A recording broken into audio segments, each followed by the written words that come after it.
Hello বন্ধুরা, village পুতুল কিচেনে আপনাদের সবাইকে স্বাগত জানাই। আজ বানাবো আলু, বেগুন, বরবটি, কুঁদলি দিয়ে একটা রেসিপি, যা আপনারা ভাত, রুটি, লুচি, পরোটা যে কোনো কিছুর সঙ্গেই পরিবেশন করতে পারবেন। চলুন রেসিপিটা শুরু করে নিচ্ছি। প্রথমে আমি কড়াইতে তেল দিয়ে দিচ্ছি 5 ফোড়ন, শুকনো লঙ্কা, পেঁয়াজ কুচি হালকা ভেজে নেওয়ার পর দিয়ে দিচ্ছি চিংড়ি মাছ। আমি চিংড়ি মাছগুলোকে ভালোভাবে কেটে পরিষ্কার করে ধুয়ে নিয়েছি। এরপর অল্প পরিমাণ লবণ দিয়ে দিলাম।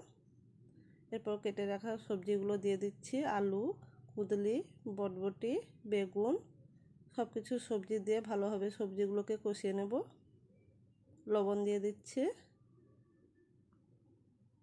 লবণ দিয়ে ভালোভাবে কষিয়ে নিতে হবে। কষিয়ে নেওয়ার পর দিয়ে দিচ্ছি হলুদ গুঁড়ো, লঙ্কার গুঁড়ো, সঙ্গে টমেটো কুচি দিয়ে সব কিছু মশলা সবজি ভালোভাবে কষিয়ে নেব।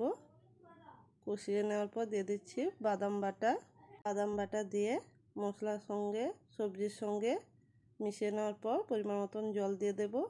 জল দিয়ে ভালোভাবে সেদ্ধ করে নেব। এইভাবে 5 থেকে 7 মিনিট রান্না করে নিলেই আমাদের বরবটি রেসিপি রেডি হয়ে যাবে।